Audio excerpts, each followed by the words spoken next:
let's talk about stance. Okay. There's ways to make this simple, and then human beings have phenomenal ability to make things hard. So I much prefer to keep things simple. So if you just stand naturally and give me 2 fists out, put your thumbs towards where you're gonna, there you go. And now I'm going to be recoil. So close your eyes.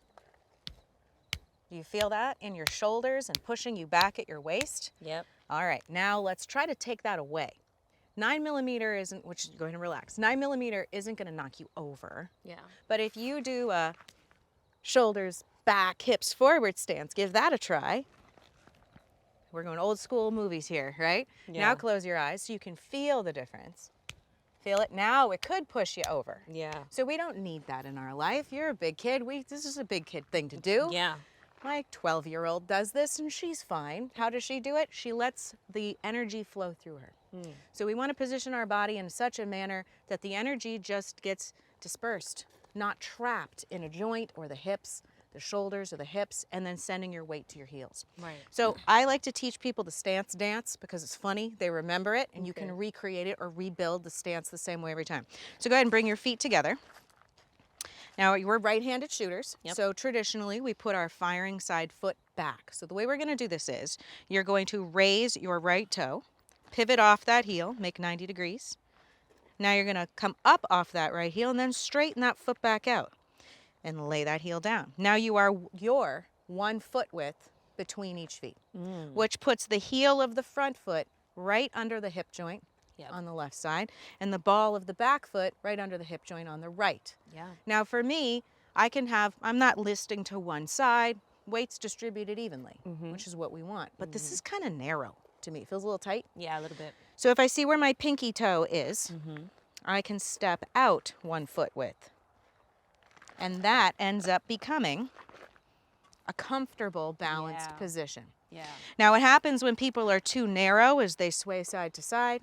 When people are too even and you don't have the body mass and bone structure for it, it will often send them into a deep squat, which then traps energy at the hips, pushing their weight back to their heels, which in order to counter that, they drop their center of gravity lower, and it's like doing CrossFit squats at gun camp, which is tiring.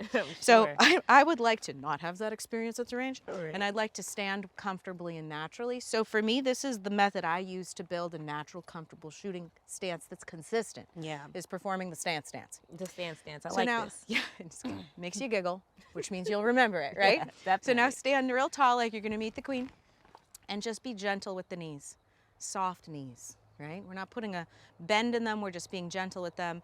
Now what I want you to do is, without changing your spine, you're actually going to hinge at the ankles.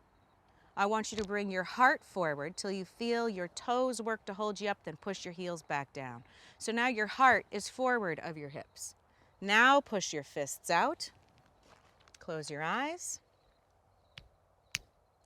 Feel that energy just go right through you. Yeah. And it's not pushing you back, it's not trapping here or here, it just flows. Yeah. So that's how we want to build a correct stance. Okay. Now, a way to test that is with a little dry fire, All right. all right? Because me coming out there is one thing, but you're going to have a gun in your hands and we got to keep it real. Yeah. So what I'm going to have you do is I'm going to have you draw the gun up and out, Okay. lock it open to confirm that it's empty so that we can perform some dry fire. Okay. Go ahead, draw the gun up and out, lock the slide back, and we'll do that double check. Excellent. No round in the chamber, no mag in the gun. Send the slide forward. Now build your grip the way you want it right here. Compressed ready remains the same. Set your stance and your posture and aim in. Find your sights. Find your trigger. Get to the wall. Compress. Now you're going to hold right there. I'm going to be recoil, so hold tight. Find your sights, get to the wall, perfect compress. Find your sights, get to the wall, perfect compress. Excellent. So if you can withstand me, 9mm is much gentler than me. You know, you see me coming, all of that stuff. Let's do one final rep. Go ahead, aim in, get to the wall, compress. Good. Straight finger and return to compressed ready position.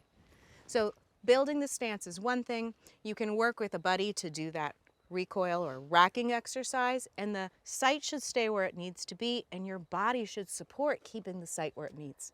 If your back posture and back weight, that rise of the muzzle is going to be exaggerated. Now that we have sights in the equation, you can see how that would influence what you're doing, and you can't shoot as fast or have as much fun if it takes longer to reacquire your sights. Right. So sights plus stance equal happiness. Sounds good. Sounds like simple math to me. And you can rebuild it every time. Okay.